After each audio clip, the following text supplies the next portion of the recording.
Ayan po, nakatambak sa labas. Kung electric pan po kahapon, washing machine ginawa natin. Ngayon, electric pan naman ang dadatingin sa sobrang init. Nagkakasira ang kanilang mga electric pan. Ito mga kareal, panoorin nyo kung paano ko ginawa ang turbo floor pan na ito. Ito po ay tapos na, ay tabi na natin ito. Nagawa natin yan. Bisitahin nyo po ang aking YouTube channel. Tingnan nyo kung paano ko nagawa yan turbo floor pan na yan. Kasi ang gagawin naman po natin ngayon ay ito. Despan Hanabishi ang tatak niya. Ang sabi ng may-ari dito ay ito daw ay umaandar. Tapos humihinto. Ganun daw po ang sakit nito. Kaya check upin po natin ito. Obserbahan natin kung ano ang kanyang mga problema. Testerin muna natin yung resistance ng motor windings. Dito sa plug, malalaman natin kung buo yung windings ng ating electric fan. Gamitin lang natin yung ohmmeter natin, naka times 10. Lagyan natin sa times 10. Tapos, i-short yung dalawang probes, positive and negative. Tapos yan, hindi naka-calibrate sa 0. Gamitin ng 0 ohm adjuster, itapat sa 0. Okay, sakto na. Bitawan natin. Double check natin ulit. Short ulit. Okay, gumagana. Bitaw. Ngayon, i-connect natin sa line 1, line 2 ng plug-in, dalawang test probe. Kahit magkabaliktad po, walang polarity yan. AC po yan, AC. Ready na po yung ating ohmmeter. Checkin po natin habang nakakonek yung test probe doon sa line 1, line 2 ng ating plug ng electric fan. Naka-off po yan. Ngayon, pindutin natin yung 1. Kung may resistance. Pag may resistance, buong windings na 1, 2, 3. Subukan natin. 1. O pumalo. Ibig sabihin may reading. Normal reading po yan. Okay po yan. Good yan. Patayin ulit natin. Pindutin natin number 2. Okay, gumagana rin po. Good po yung 1 and 2. Patayin ulit natin. Pindutin ang number 3. Gumagana. Ibig sabihin po, patayin po muna natin. Yung windings ng 1, 2, 3 para sa running windings ay buo. Wala pong putol.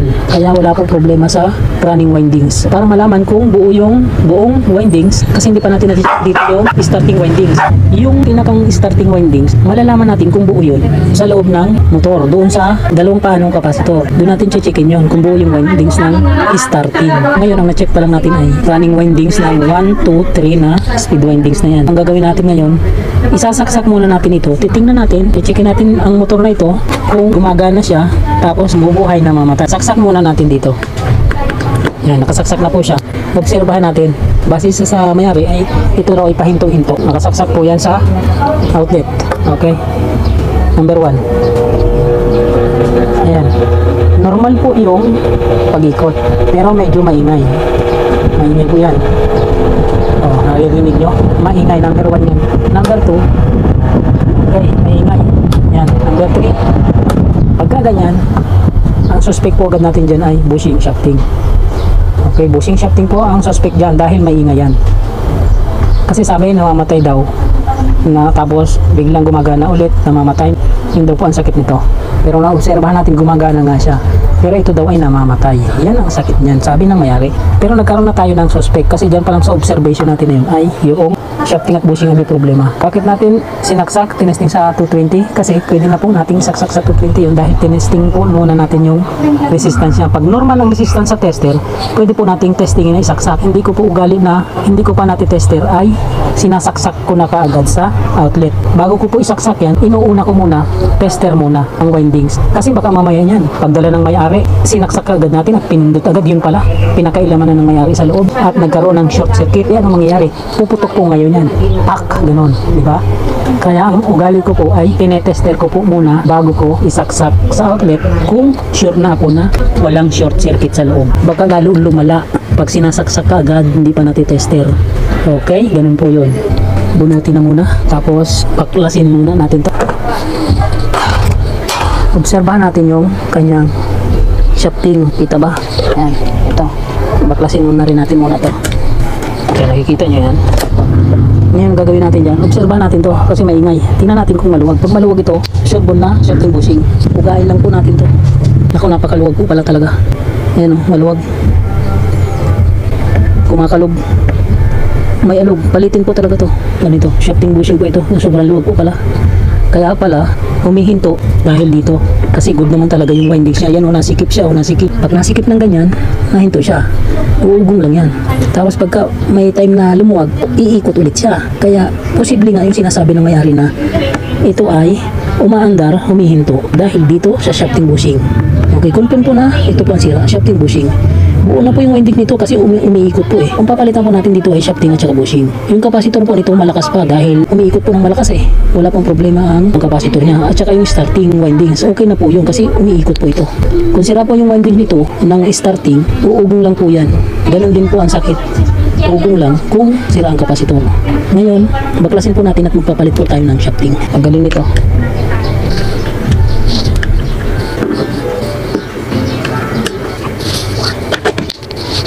Yung tornilyo, itabi. Tanggalin yung knob. Yan. Itabi. Mahirap ito, napakalitang cable natin. Yan po ang itsura ng loob.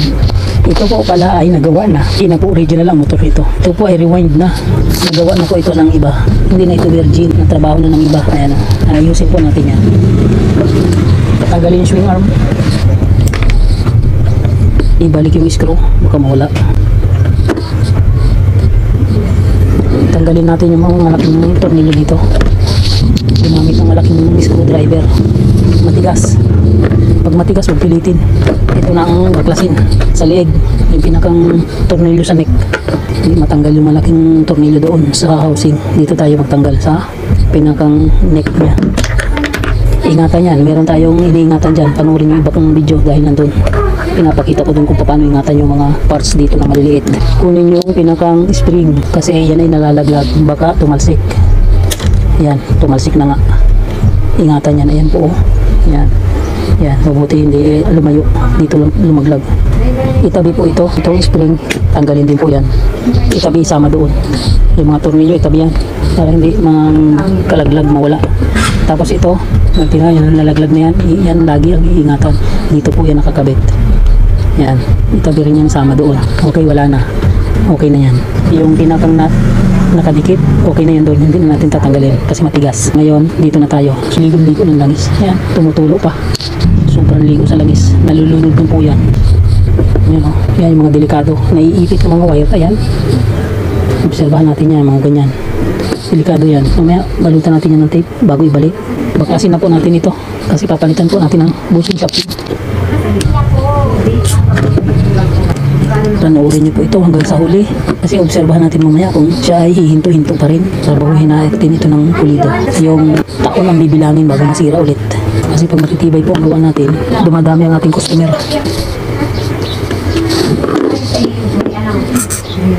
Yan, tanggal na po, lumabas na dito ka. Tanggalin po natin yung sikli para mabunot natin yung motor. Ayan, isama doon sa maliliit na parts. Mahirap bunutin po. Mahirap bunutin, matigas. Nabangga dito. Yan, dami kasing buhok po. Yan, mga bangga yung buhok. Yan, gawin natin, hasain natin yan. Manumano lang, manumano. Pagka konti lang ang hasain, manumano lang ng ganyan. Ihitin lang po. Sisil lang natin ng ganyan. Yung gamit, liha. Tapos bunutin. Okay, malambot na. Ganun lang po. Obserbahan na po natin ito, yung shafting. Yung bandang unahan, okay po yung bandang unahan. Makinis pa po yan. Good pa yan. Buo pa rin po ang bushing yan sa bandang unahan. Dito, buo po yan. Itong bandang hulihan, hindi na po kayang hasain ito. Sobrang lalim po, tingnan nyo. Yan. Sobrang lalim, ibig sabihin sira po yan. Kaya magpapalit po tayo ng bushing doon. Yung bushing doon. Ito, okay. Yun, sira. Gas-gas po yun. Tingnan nyo. Pag nagpalit ng shafting, palit din ng bushing. Kasi pag hindi natin pinalitan yung bushing doon, itong shafting lang ang pinalitan. Ang mangyayari niyan, kakainin ng bushing na luma, itong ipapalit na bago dito na shafting. Kaya kailangan sabay na palitan yan. Kasi may tama na yung isa, idadama niya yung kapartner niya. Kaya dapat sabay ang palit. Sobrang lalim na nito. Okay, palitan po natin ito. I-prepare lang natin. Gawin natin dito, tanggalin cable tie. Yan. Tapos kapasitor, tanggalin muna para maganda magtrabaho. Yung screw, ibalik doon. Ayan o. May defect na yung ating ginagawang housing o. Ayan o. Bungi na. O yan o. Halatang buinugbog na nung gumawa nito dati. Para mahirapan dati. Pinersa o. Yan. Bungi. Pero walang problema po yan. At least nandyan pa rin yung pinakang tornilyuhan niya. So ngayon, ang gagawin natin dyan, at tanggalin natin yan. Sungkitin lang po ng flat screw dito. Yan. Doon. Yan. Ganyan po siya. Rewind na po ito. Rewind na ito. Gawa na ito ng iba.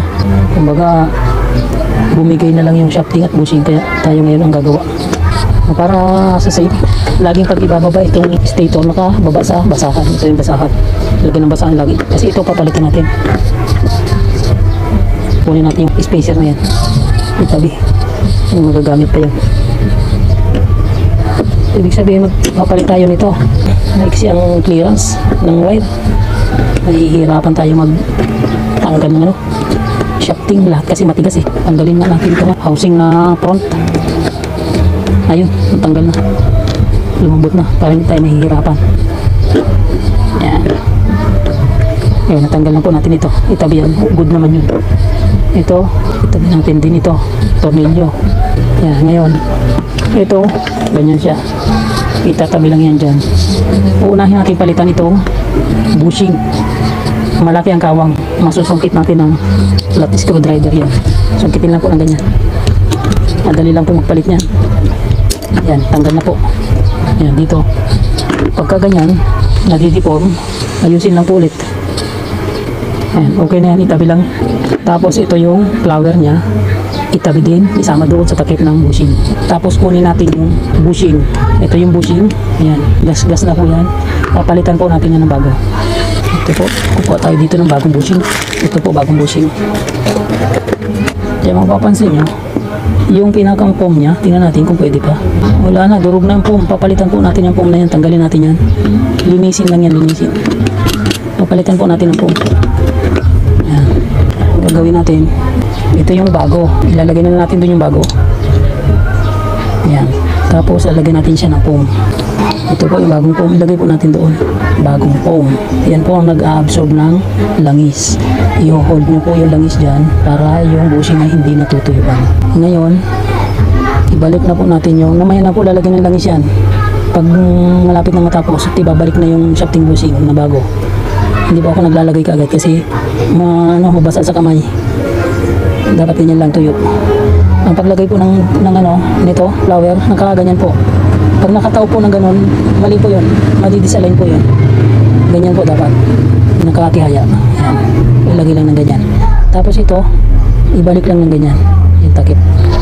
Tapos meron tayong DIY na tools. Ito po yun. Yan pong ilalagay natin dyan para mapadali ang pagpalit ng bushing. Pupupukin lang po yan ng plies. Sakto-sakto po yan dyan.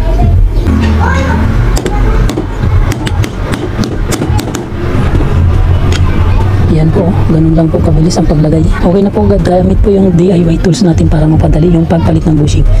Meron po akong vlog nito. Hindi kasi real vlog po. Bisitahin nyo lang po at panoorin nyo yung vlog ko tungkol dito sa DIY tools na ito. Kung saan ko ito nakuha at kung paano ginawa. Ayan, okay na po yan. Ang gagawin naman natin dyan, i-align lang po natin itong bushing dyan. Nakasentro. Ayan. Kung nakasentro ng ganyan, pwede na natin ibalik. Ito dito. Okay na po yan, itabi lang. Mamaya na po natin ayusin. Isusunod po natin yung shafting palitan. Itong luma na bushing, itabi, ipapakita yan sa may-ari. Tabi lang po muna yan. Tapos magpapalit po tayo ng shafting. Hahanap po tayo ng katulad nito. Tanggalin po muna natin itong pinakang blower niya. Tapos itabi lang po yan dyan. Tandaan, para mamaya pag binalik, hindi tayo malilito. Ito yung bandang huli, dyan ilagay. Tandaan, yung unahan yon, yung gawing hulihan ito. Tapos ito, yung madali lang po. May butas po dyan para matanggal yung shafting. Ito lang po, tanggalin natin shafting. Tapos paluin lang po yan ng martilyo. Ayan, laglag na po. Laglag na sa ilalim. Madali lang po magtanggal yan. Ito po, yung rotor ilagay doon. Tapos kuha po tayo ng bago. Bagong shafting, ito po yung bago, ito yung luma. Ayan po yung gas-gas. Hindi na kayang hasain niya. Kaya papalitan natin ng bago. Kung mapapansin nyo, parehas yung ngipin niya. Okay yan. Basta yung parehas yung laki ng ngipin. Meron kasi na pine o pino. Meron naman na rock o yung malalaki ang kawang. So ito po ay pino. Kaya parehas lang po yan. Ayan. Tapos, mapapansin nyo, medyo mahaba yung bago. Okay lang po yan. Huwag lang sobrang haba. Tapos yung pinakang lagay ng C-clip niya, okay? May diferensya na konti. Okay lang po yan. Wala bang problema. Huwag lang lumagpas at sumayad sa screen yung LC. Tatansyahin nyo lang din po yun. Ngayon, ibalik natin bago ito, itabi, ipapakita sa may-ari ito yung luma.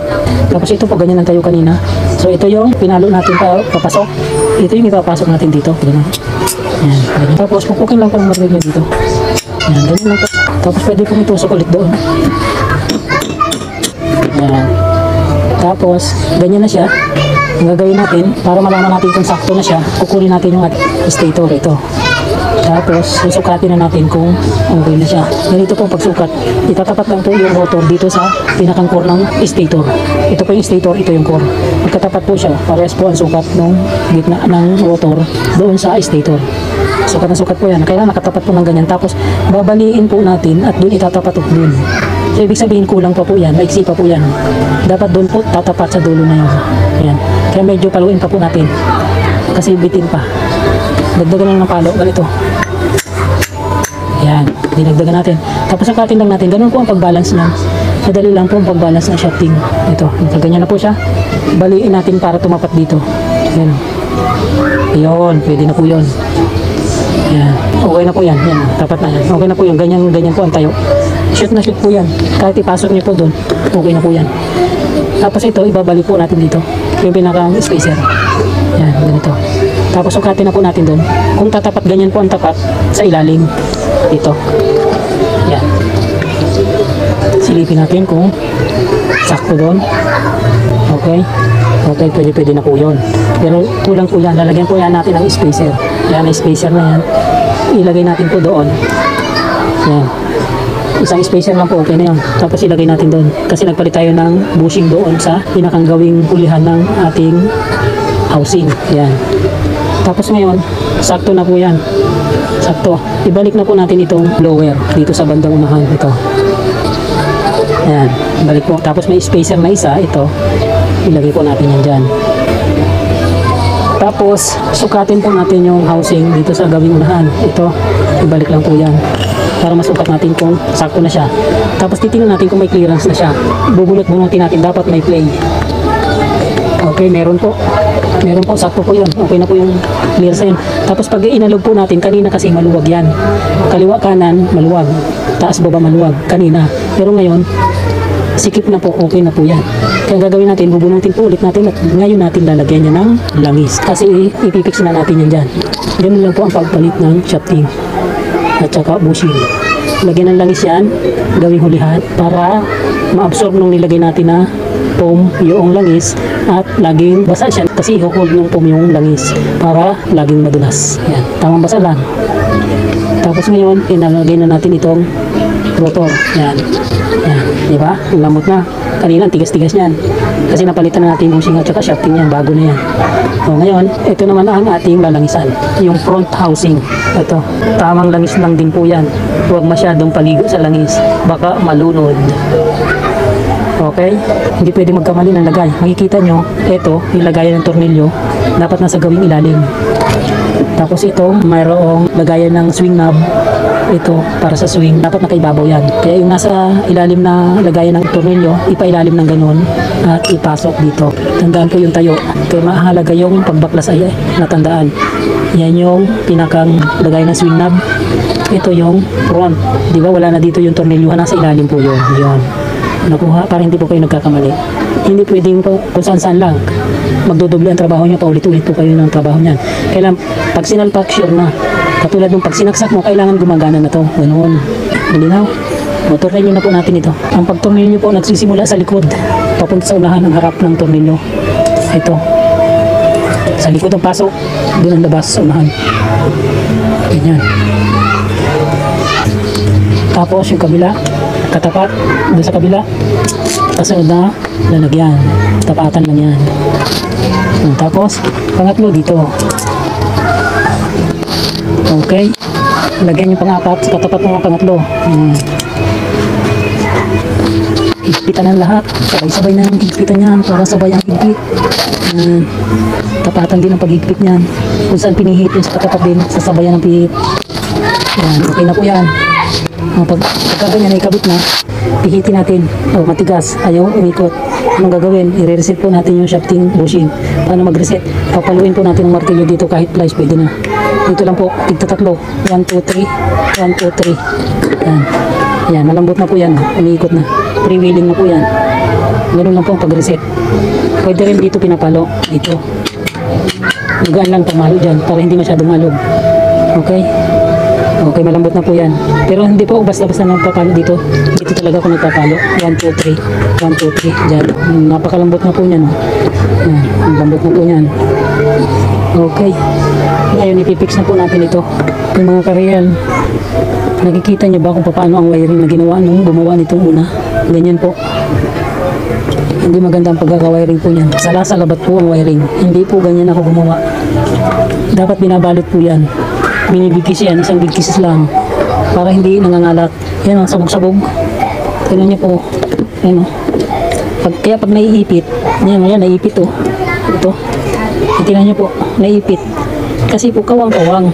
Hindi po ganyan ang pagkakabit niyan. Dapat binabalot yan. Yan po, hindi ko alam kung sino gumawa nito, kung yung may-ari ba yung gumawa nito o technician ang gumawa nito. Kasi kung pulido po ang trabaho natin, babalik-balik po yung customer sa atin pilit ipapagawa to. Dapat binabalot po yan. Yan, ganyan. Balutin natin yan kung hindi mangalak. Pag ako na po ang nag-repair ng electric pan nyo, pulido na po yan. Babalik natin sa pagiging bagong operation. Hindi ganyan ang pagkakabit ng wire dapat. Ipipix po natin ang ayos yan. Yan, balutin natin yan para hindi nangangalat. Nananabog eh. Yan, sasabit-sabit po yan. Eh, gumagalaw po ito, nagsuswing ito eh. Dapat hindi yan nakabuka. Kaya ipix natin ang ganyan, balutin. Hindi basta makagawa lang. Dapat pulido ang trabaho. Ganyan. Ganyan po ang diskarte. Madali lang pong gawin naman yan.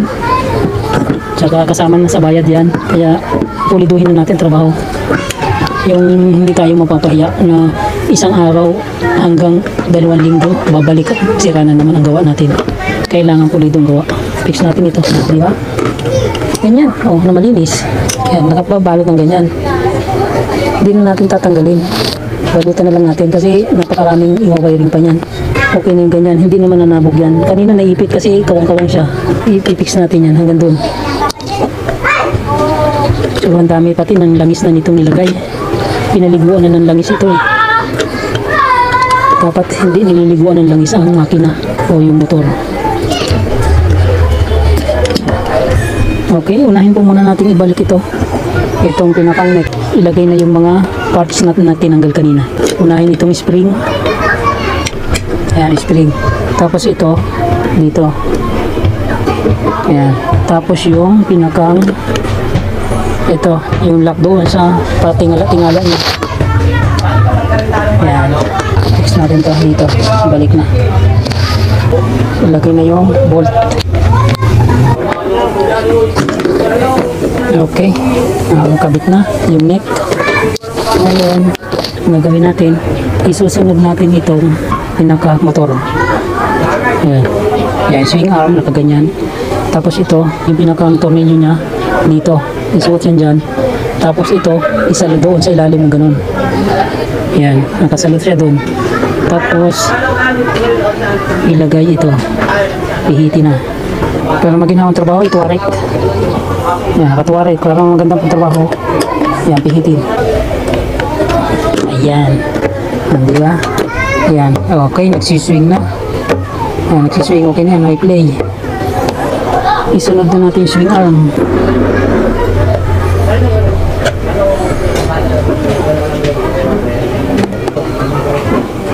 Okay, nakakabit na yon.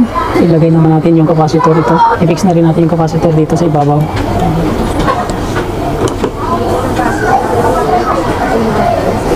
Okay na, nakakabit na.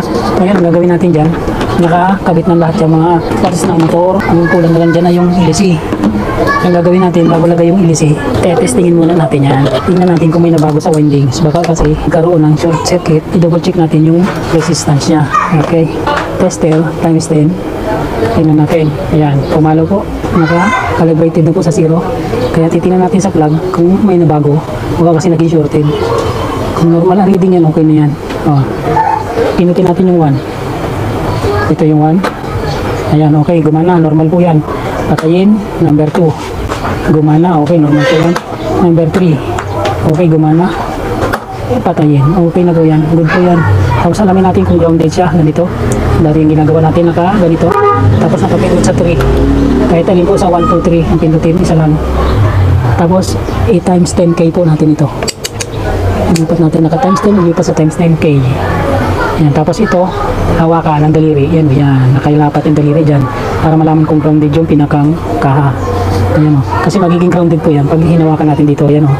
Yan, pumapalo po, di ba? Yan, pumapalo. O. Grounded kasi yung katawan natin. Malalaman natin kung grounded doon sa pinakang housing yan, sa taas. Yan o. Yan. Doon natin itutusok. Itusok natin doon. Pag yan ay pumalo, grounded. O, hindi po gumalaw, di ba? Hindi gumalaw. Okay? Yan o. Nakatusok po doon sa kaha, hindi po gumagalaw. Ibig sabihin, good po yan. Pero pagka yan po ay hinawakan ko dito, tapos nakahawak pa rin ako dito, tingnan magiging grounded siya. Tingnan nyo po yung tester. Ayan, pumapalo po. Kasi hinawakan ko yung kaha. Oh, ay nakaground ako dito sa dalawang plug. Oh, kung nakahawak ako dito tapos nakatusok yun doon, hindi gumagalaw yun, wala pong ground. Okay, malinaw. Okay, good na po yan. Pwede na po yan natin isaksak sa kuryente kasi walang grounded at okay naman ang kanyang receiver. Subukan natin isaksak sa 220 volts. Ito po. Ayan po, nakasaksak na po Pindutin ng 1. Ayan, gumagana po siya. Pero hindi siya nagsiswing. Yan ikot po yan. Gumagana po yan Okay. May problema po yung swing, hindi po gumagana ang swing. Pindutin po natin yung katayan, pindutin number 3. Yan, iniikot pa rin po. Yan, iniikot yan. Kapag katayin, pindutin yung 3. Yan, iniikot po. Good po yan. Katayin na muna natin. At i-fix natin yung kanyang swing kasi sira. May isa pa po palang sira ito. Gumagana na po, napagana natin pero hindi naman po siya nagsiswing. Left and right, gano'n. Hindi siya gumagalaw. Dito po ang sira nun. Bubuksan po natin, dalawa palang sira nito. May problema pala ito sa shafting. Tapos, pag umano ng shafting, naayos na natin, may sira pala yung swing niya. Hindi siya na humarap sa kaliwa at kanan. Kaya ngayon, babaklasin natin ito. Titinan natin yung sira sa loob. Meron po tayong papalitan dyan. Okay? Baklasin po muna natin yan.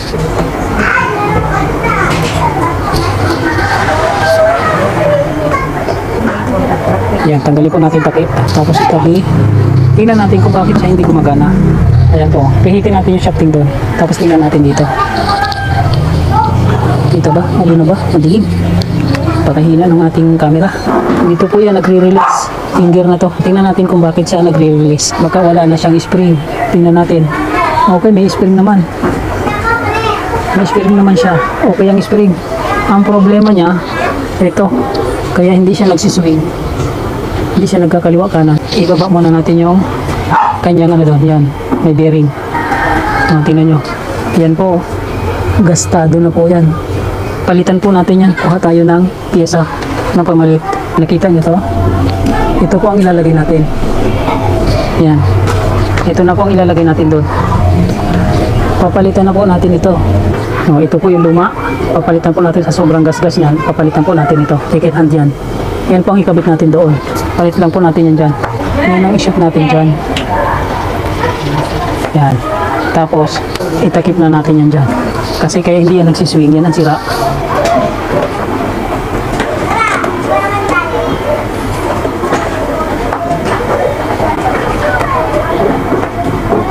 Yan, may takip na po yan. Subukan natin kung magsiswing na. Nandito po yung kanyang luma. Ito po ipapakita sa may-ari. Kung sakaling second hand, huwag nyo na pabayaran, ilibre nyo na. Okay? Saksak ulit natin ito. Yan, kasaksak na. Tingnan natin sa number 1 kung magsiswing na siya. Number 1. Ayan. Ayan, nagsiswing na po. Okay na yung swing, okay na yung shafting. Sa ganyan sira, shafting ang sira na pinalitan. Patayin, lagi sa number 2. Yan. Okay, gumagana. Patayin, ilagay sa number 3. Ayan, ikot na naman siya. Di ba? Okay, good na po yan. Okay, patayin na po. At lagay na yung mga parts niya. Ito po yung C-clip. Ilagay na po natin, ibalik natin ito sa shafting na bago. Ayan, ito na po. Okay na po yan. Ayan, yung ganyan. Masakit, shafting bushing ang pinalitan natin kasi maingay siya. At saka siya ay umaandar na mamatay. Yan po ang sakit niyan. So, pinalitan natin ang shafting at bushing, okay na siya. Yung capacitor hindi na natin pinalitan kasi malakas pong umikot, hindi na natin tinesting. Kasi kung sakaling mahina siyang umikot, posible na may sira po yung capacitor. Pero ngayon okay na po yan. Na-testing na natin. Okay, ibalik na natin yung kanyang mga parts na natitira.